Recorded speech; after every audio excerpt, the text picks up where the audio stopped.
सर्वांना नमस्कार. लाईक आणि कमेंट्स करताना कंजूशी अजिबात करू नका, कारण तुमचे कमेंट्स ऐकून आणि वाचून मला खूप भारी वाटत असतं. मी तर तुमच्याशी रोज बोलते, पण तुम्हीसुद्धा तुमच्या कमेंट्समधून माझ्याशी बोलत चला. कोमलने फोनवर राहुलला किस दिला आणि अर्जुन म्हणाला, मग काय राहुल, आहे की नाही माझी मेवणी फर्स्ट क्लास इन बेड. आणि आता राहुल लाजून गोरामोरा झाला होता आणि आता इतका वेळ सगळ्यांचं दाबून ठेवलेलं हसू पाण्याचा फवारा उडावा तसं बाहेर आलं आणि सगळे पोट धरून आणि टाळ्या पिटून हसायला लागले. पण राहुल, त्याचं तोंड मात्र पडलं होतं. त्याला काय बोलावं हेच कळेना. सगळंच तर ओपन झालं होतं. त्याला अंगावर कपडे नसल्यासारखी लाज वाटत होती. आता कोणाला गप्प करायचं आणि काय म्हणून गप्प करायचं. त्याची बॅचलर पार्टी होती ना, मग त्याच्याच नावावर बिल फाडून त्याचीच टांग खेचणार होते सगळेजण आता. आणि आता राहुल सरेंडर होऊन जे होईल ते फेस करणार होता. आणि चैतन्य म्हणाला, अर्जुन यार, ही कुठली डिग्री म्हणायची, फर्स्ट क्लास इन बेड, असं पण शिक्षण घेता येतं का. आणि अर्जुन म्हणाला, तर असणारच, त्याशिवाय काय लिहिलं होतं का बायोडाटामध्ये. आणि अभि म्हणाला, बदमाश, हे तुझं काय चाललं रे, लग्न आहे 3 दिवसांनी आणि तोपर्यंत तुला थोडी कळ सोसत नाही का.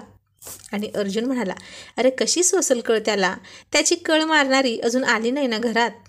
आणि सचिन म्हणाला, येईल हा राहुल, ती तुझ्या मनात तर आलीच आहे, आता लवकरच तुझ्या घरात येईल, मग बेडरूममध्ये येईल. आणि चैतन्य म्हणाला, अहो राहुल, कसा वाटला हो किस, कुठं कुठं गुदगुल्या झाल्या, सांगा ना. इथे काय इथे, असं म्हणून तो राहुलला इथे तिथे हात लावून गुदगुल्या करत होता. आणि राहुल हसून लाजून म्हणाला, गप्प बसा ना यार, आता जीव घ्याल का माझा, किती सतावणार आहात अजून. आणि अर्जुन म्हणाला, चावट माणसा, तुझी लग्नाच्या आधी रोमॅन्स करण्याची हौस भागली नाही का अजून.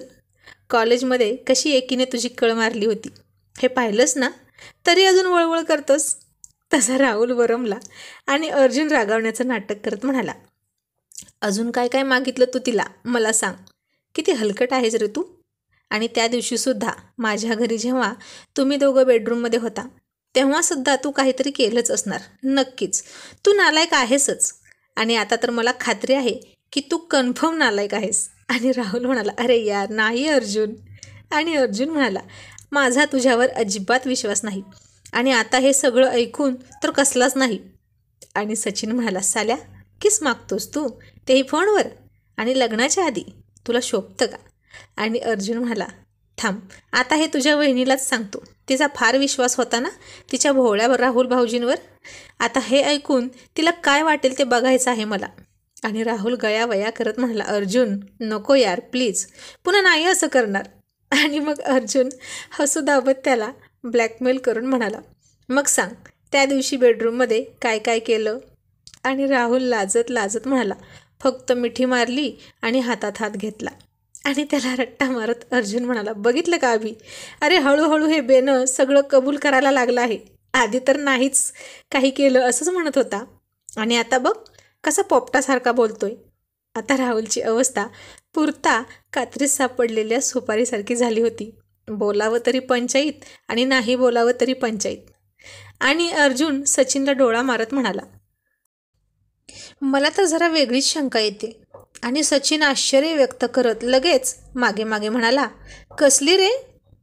आणि अर्जुन म्हणाला, अरे मी जेव्हा आमच्या बेडरूममध्ये गेलो होतो तेव्हा बेडशीट विस्कटलेली दिसली मला. आणि आता तर राहुल हे ऐकून फक्त स्वतःच्या थोबाडीत मारून घ्यायचाच तेवढा राहिला होता. आणि तो फार आश्चर्याने, थोडा मोठ्याने, जवळजवळ बेंबीच्या देठापासून ओरडूनच म्हणाला, अर्जुन काहीही काय बोलतोस यार, असं नाही काही केलं आम्ही, आणि आताही मी नाही तर तिनेच आधी मला किस मागितला होता. अर्जुनला कोमल आगाऊ आहे हे माहीत होतंच.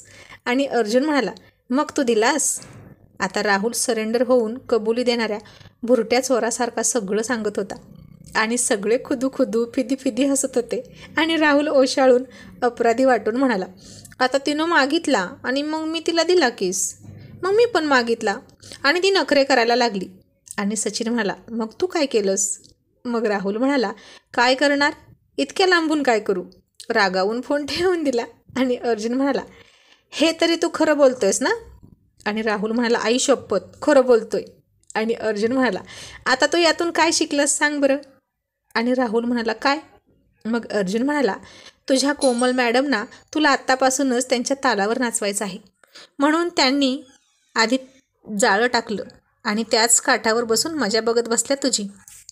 तुला किती गरज आहे हे बघत होती ती, पण तू खंबीर राहा. सुरुवातीच्या 3 प्रयत्नात बायकोला शरण जायचं नाही.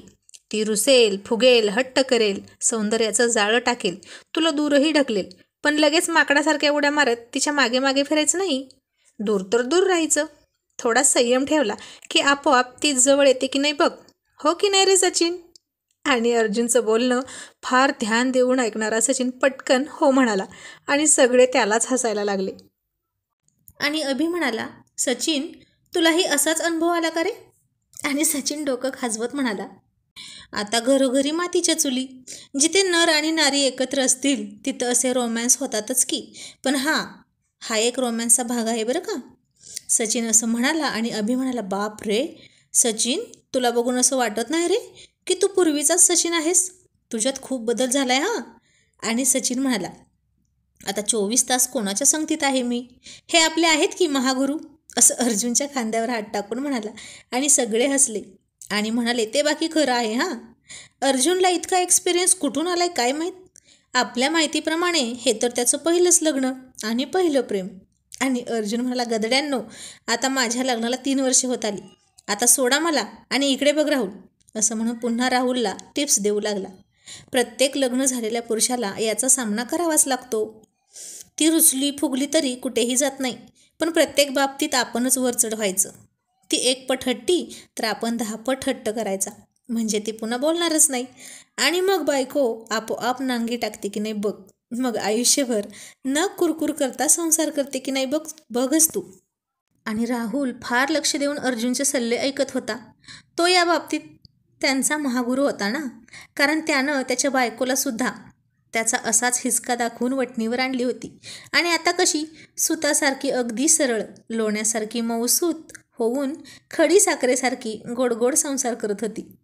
आणि आता अर्जुनराव सुरुवातीला घेतलेल्या मेहनतीची गोड रसदार चविष्ट फळे चाकत होते. आणि अर्जुन राहुलला म्हणाला, राहुल तुला जमेल ना? मला तर शंकाच येते याच्यानं काही होणार नाही. हा पैलवान पहिल्या रात्रीच पाठ टेकवणार. आणि राहुल छाती फुगवून म्हणाला, नाही नाही, असं नाही होणार, मला जमेल.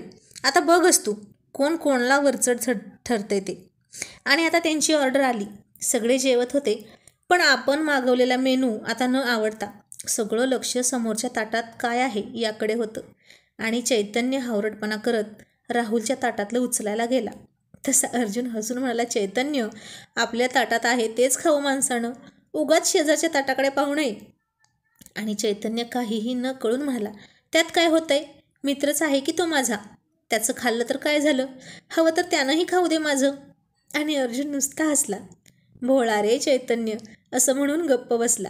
आणि चैतन्य म्हणाला, आता का हसतोस, मी काही चुकीचं बोललो का? आणि अर्जुन म्हणाला, तू नाही, मीच चुकीच्या माणसाला समजवायला गेलो. पण तू तर कुकुल बाळ, जाऊ दे, खा गप, तुला नाही कळायचं. आणि मग तर चैतन्य म्हणाला, आता तर सांगच, काय कळत नाही मला? आता माझंही लग्न होईल, मी लहान नाही. आणि सचिन हसून म्हणाला, चैतन्य, अरे अर्जुन जेवणाच्या ताटाचं उदाहरण देऊन काय सांगत होता हे कळलं का तुला? सचिन आता पक्का तयार होत होता अर्जुनच्या संगतीत राहून. आणि चैतन्य म्हणाला, नाही. आणि अभि म्हणाला, कसं कळेल? खरंच गाढवाचं लक्ष सगळं राहुलच्या डिशवर होतं. आणि चैतन्य म्हणाला, अरे नीट काही सांगाल तर मला कळेल ना. आणि राहुल म्हणाला, गाढवा, जे जेवणाच्या डिशचं तेच बायकोचं, शेजारणीकडे पाहायचं नाही, आपल्या आपल्या घरात पाहायचं, असं म्हणत होता तो. आणि चैतन्य खूप हसला आणि म्हणाला, काय यार तू पण, असं कुठं असतं का? तू पण ना अर्जुन, तुला कधी काय सुचेल हे सांगता नाही येत. आणि पुन्हा हळूच म्हणाला, पण खरं सांगू का, तू जे बोलला ते खरं आहे. दुसऱ्याच्या डिशकडे बघितलं की आपल्या डिशमधलं अन्न गोड लागत नाही, दुसऱ्याचं तेच आवडतं. आणि अर्जुन म्हणाला, तुला पटलं ना, मग झालं, आत्ताच ती सवय सोडून दे, लग्न व्हायच्या आधीच. अर्जुनराव म्हणजे अचूक सल्ला, रामबाण उपाय, योग्य उपचार आणि करेक्ट कार्यक्रम, त्यांचं कधी काही चुकणार नाहीच. आणि आता जेवण झालं. रात्रीचे 11 तरी वाजले असतील. आणि सचिनच म्हणाला, अर्जुन चल निघूया, उद्या फॅक्टरीत गेलं पाहिजे लवकर. आज तू नव्हतास ना, तर काही क्लायंट येऊन गेले, मी परस्पर उद्या बोलावलं आहे त्यांना. आज मुद्दाम तुला डिस्टर्ब नको म्हणून फोन नाही केला मी. आणि अर्जुन हसत हसतच म्हणाला, हो हो चल निघूया. आणि अभि म्हणाला, जवळजवळ झोपायची वेळ आता टळून गेली की रे सचिन. आणि सचिन हसून म्हणाला, बघूया काही जमतं का. डाळ शिजली तर शिजली, नाहीतर तशीच कळ सोसून पडायचं. आणि पुन्हा सगळे हसायला लागले. मग bye, good night, take care, नीट जा रे, भेटूया लग्नात असं म्हणून सगळे आपापल्या घरी आले. अर्जुन आणि सचिनसुद्धा जवळच्या चावीने दार उघडून आत आले. बायका झोपल्या होत्या ना त्यांच्या. आणि अर्जुन बेडरूममध्ये आला. आता 12 वाजलेच होते आणि लाईट लावली तर मयुरी मेहंदी लावलेले दोन्ही हात बाजूला पसरून झोपली होती. तिला मेहंदी लावण्याची भारी हौस. खूप आवडायची तिला दोन्ही हातांवर रंगरंगटी करून घ्यायला. तळ हातावर पाठीमागे सुंदर मेहंदी काढली होती. आता ती बऱ्यापैकी सुकली होती आणि अर्जुनने तिचा हात पाहिला. छान डिझाईन काढली होती. एक बदाम काढून आतमध्ये त्याचं नाव लिहिलं होतं, अर्जुनराव. आणि तो थोडासा गालातच हसला. ए अर्जुनचा अहो अर्जुनराव तिने कधी करून टाकला हे त्यालाच कळलं नाही. आणि हा सगळा प्रवास काही सेकंदात त्याच्या डोळ्यासमोरून गेला. मग त्यानं तिच्या पोटावरून अलगद हात फिरवायला सुरुवात केली. आणि आजचं दूध पिली असेल नाही असं त्याच्या डोक्यात आलं. मग तोच म्हणाला, पिली असेल, कारण आता तिची भूक वाढली होती. बाळ जसं जसं मोठं होईल तसतशी तिला खूप भूक लागत होती. नाही म्हणायला आंबट पदार्थ तेवढा नव्हता जात तिच्या पोटात, नाहीतर सगळं पचायचं तिला. खूपच हेल्दी प्रेग्नन्सी होती तिची. इतर बायकांना गरोदरपणात आंबट खाऊ वाटतं, पण मयुरीचं तसं नव्हतं. हटके अर्जुनरावांची हटके बायको. मग अर्जुनसुद्धा तिला मिठी मारत झोपला. आता लग्नाचा दिवस उजाडला. रविवार होता, त्यामुळे तर अर्जुन सचिन कंबर कसूनच कामाला लागले होते. मयुरीची आई नाराज होती. यावेळीही जावई बापूंनी लेकीला पाठवली नाही म्हणून. ती मयुरीला फोन करून खूप बोलली होती. एकुलती एक मुलगी, आमचीही काही हौस आहे की नाही, आमच्या मनाचा कोणी विचारच करत नाही. तू सुद्धा तुझ्या नवऱ्याचंच ऐकतेस. जरा म्हणून त्याला विरोध करत नाहीस की हट्ट करत नाहीस. मला माहेरी जाऊ द्या म्हणून. एकुलता एक भाऊ, त्याच्या पण लग्नात नाही आलीस. पाहुण्यासारखी आली आणि गेली. एखादा सण नाही की समारंभ नाही, वगैरे वगैरे वगैरे. पण मयुरीने तिच्या आईला गप्प केलं होतं. अर्जुनरावांपर्यंत एकही शब्द तिने पोहोचू दिला नाही त्यातला, नाहीतर पुन्हा त्याचं डोकं फिरायचं आणि आणखीनच सासूबाईवर चिडला असता तो.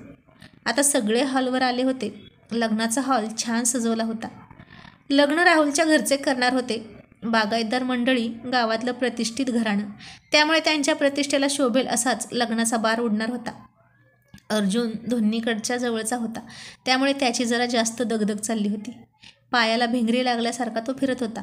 मयुरीसुद्धा जमेल तशी उठत बसत कोमलची मदत करत होती. वर पक्षाच्या खोलीमध्ये रॉयल गँग राहुलची तयारी करत होती. आणि अर्जुन म्हणाला, राहुल सावध रे बाबा, आता थोड्याच वेळात अक्षता पडतील डोक्यावर. जे सांगितले ते पुन्हा एकदा सगळं आठव बरं. पुन्हा तुला तुझा डिसिजन बदलायला चान्स नाही. आणि परीक्षेला निघालेल्या मुलासारखा राहुलने डोळे बंद करून अख्खं पुस्तक आठवल्यासारखं अर्जुनने शिकवलेल्या सगळ्या टिप्स आठवल्या. अर्जुन स्टेजजवळ राहुलला घेऊन आला आणि डोळ्यांनीच खुणून म्हणाला, हा नवरदेव, तुमची नवरी भोवल्यावर तुमची वाट बघत आहे. आता कसला विचार करताय, चढा की. तसं राहुलने चमकून अर्जुनकडे पाहिलं आणि अर्जुननं हळूच त्याला चिमटा घेतला आणि म्हणाला, भाड्या, भोवल्यावर चढ म्हणतोय, तुला काय वाटलं. आणि त्याच्या मागे उभे असलेले सचिन, अभि, चैतन्य फिदी फिदी हसत होते, थंडाला हात लावून. ही रॉयल गँग आता राहुलचा पिच्छा त्याच्या हनीमूनपर्यंत सोडणार नव्हती. आणि कोमल नव्या नवरीच्या वेशात नटून थटून भोवल्यावर खाली मान घालून उभा होती. खूप सुंदर दिसत होती ती सुद्धा. मयुरीचं लक्ष तिच्या अर्जुनरावांकडेच होतं. सॉरी, छान नटून थटून आली होती आज. दुसऱ्यांच्या लग्नात नटायचंच लिहिलं होतं त्याच्या नशिबात. त्यांच्या लग्नात तर तो नवरदेव वाटतच नव्हता. मग राहुलला चढवून भोवल्यावर हो. अर्जुनराव मयुरीच्या शेजारी जाऊन उभे राहिले. मंगलाष्टका सुरू झाल्या. पहिली मंगलाष्टिका झाली आणि अर्जुनरावांनी त्यांच्या हातातले तांदूळ मयुरीच्या डोक्यावर टाकले. तसे तिने डोळे मोठे केले आणि अर्जुनने तिला डोळा मारला. आणि ती गालातल्या गालात हसत मनातच म्हणाली, यांना पाहून कोण म्हणेल का हे बाप होणार आहेत. किती बालिशपणा आणि खोड्या करतात ना अर्जुनराव. आणि आता एकदाचं लग्न लागलं. राहुल आणि कोमलच्या डोक्यावर अक्षता पडल्या. शुभमंगल सावधान झालं. अर्जुनने राहुलला आधीच सावधान केलं होतं, तसाच तो सावध सावध राहून वागत होता. आता बाकीचे विधी चालू होते. तोपर्यंत जेवणाच्या पंक्ती उठल्या. मयुरी तिच्या आईसोबत बसली होती. हे अर्जुननं पाहिलं आणि त्यानं तिला इशारा करून जवळ बोलवून घेतलं. ती म्हणाली, तुम्हीच इकडे या ना. पण सासूबाई होती ना तिथं, त्यानं जाण्याचं टाळलं. शेवटी मयुरीच नाईलाजानं उठून त्याच्याकडे निघाली आणि आई म्हणाली, आता कुठे निघालीस? जेवण कर ना, बस खाली. मयुरी म्हणाली, आलेच, आणि ती अर्जुनकडे गेली. एवढ्या सगळ्या धावपळीत सुद्धा अर्जुनरावांनी त्यांच्या लाडक्या बायकोला जवळ बसवून जेवायला घातली. सासूबाईकडे तिरक्या नजरेनं बघतच मयुरीने सुद्धा आग्रह करून त्याला 4 घास खायला लावलेच. सासूबाईसुद्धा बघत होत्या तिरक्या नजरेने त्या दोघांकडे आणि मनातल्या मनात खुश होती. जावई कसा का असेना, पण आपली लेक सुखात आहे हे पाहून तिलाही बरं वाटत होतं. आता हे दोघे लव्ह बर्ड्स एकत्र जेवत होते हे सगळे पाहत होते. पण सगळ्यांना माहीत होतं यांचं हे नेहमीचंच होतं. त्यामुळे आता कोणाला आश्चर्य वाटलं नाही किंवा कोणी भुवईसुद्धा उंचावल्या नाहीत. अर्जुनराव घर असो की अन्य कोठेही बायकोचे लाड करताना लाजायचे नाहीत. या बाबतीत ते तिचंच ऐकत नव्हते, मग दुसऱ्याचं तर सोडूनच द्या. आता नवीन नवरा नवरी ज्येष्ठांचे आशीर्वाद घेण्यासाठी खाली आले. दोघांचीही जन्मोजन्मीची गाठ बांधली होती. एकीकडे वधू पक्षाची माणसं बसली होती आणि दुसरीकडे वरपक्षाची. कोमलच्या नातेवाईकांना दूर जायचं होतं, म्हणून तिला वाटत होतं की आधी त्यांना नमस्कार करावा, म्हणून ती तिकडे जायला निघाली. तसा राहुल तिला म्हणाला, थांब, आधी माझ्या माणसांच्या पाया पडूया, माझ्याही पाहुण्यांना लांब जायचं आहे. तरी कोमल म्हणालीच, अहो असं काय करता, पटकन होईल ना पाया पडून. आणि राहुल म्हणाला, मग इकडेही पटकन होईलच की पडून, चल इकडे जाऊ. आणि झालं. अर्जुनची शिकवण राहुलनं आठवली आणि मनात म्हणाला, अर्जुन म्हणत होता ते काही खोटं नाही, ही आत्तापासूनच मला हिच्या तालावर नाचवायला बघते. बायको मांडवातच 36 पैकी पहिला नखरा दाखवायला लागली हट्टीपणा करून. पण आता तरीही कोमलला वाटलंच राहुल तिच्याच मागे येणार, म्हणून ती जबरदस्ती वधू पक्षाच्या दिशेने चालायला लागली. राहुलसुद्धा कच्च्या गुरूचा चेला नव्हता, आधीचाच रागीट होता. त्यात त्याचा क्लाससुद्धा खूपच चांगला घेतला होता अर्जुन सरांनी. आणि वधू पक्षाच्या दिशेने निघालेल्या कोमलचा राहुलने जोरात तिचा गाठ बांधलेला पदर खेचला. तशी कोमल घाबरून गडबडली, पडता पडता वाचली आणि राहुलने वर पक्षाच्या दिशेने चालायला सुरुवातसुद्धा केली. आणि कोमलसुद्धा इकडे तिकडे पाहून लाजत, हे पाणी जरा वेगळंच दिसतंय असं मनात म्हणून त्याच्या मागे गुपचूप खाली मान घालून चालू लागली. आणि अर्जुन खूप हसायला लागला आणि हळूच म्हणाला, रावल्या, अरे जरा हळू, आत्ताच लग्न झालंय, मेवणी पडली असती की माझी. आणि राहुल म्हणाला, तुझी मेवणीसुद्धा मला आत्ताच तिच्या पंजात पकडायला बघत होती. आणि हे सगळं ऐकून कोमलला तिची चूक कळली आणि ती गोरीमोरी झाली. आणि अर्जुन हसायला लागला आणि म्हणाला, मेवणीबाई, तुमचं आमच्या रॉयल गँगमध्ये सहर्ष स्वागत. नीट राहाल तर पोटभर हसाल, नाहीतर फसाल. कसा वाटला पहिला रॉयल हिसका? आता हे कोमलला कळलं की नाही कुणास ठाऊक, पण मयुरी नेमकी तिथं आली आणि तिला मात्र कळलं. आणि ती म्हणाली, काय हो, काय चाललंय, काय शिकवताय मेवणीला? आणि अर्जुनराव हसून म्हणाले, मयू, तू म्हणत होती ते खरं आहे बघ, आपला राहुल खूपच समजून घेतोय बरं का कोमलला. आणि मयुरी खुश झाली. मग अर्जुन म्हणाला, राहुल, सगळ्या नातेवाईकांच्या पाया पडायचं हां, अगदी वाकून नमस्कार करायचा जोडीनं, सगळ्यांचा आशीर्वाद घ्यायचा. आणि हे ऐकून कोमल काळजीत पडली, इतकं वाकायचं कुणी आता म्हणून.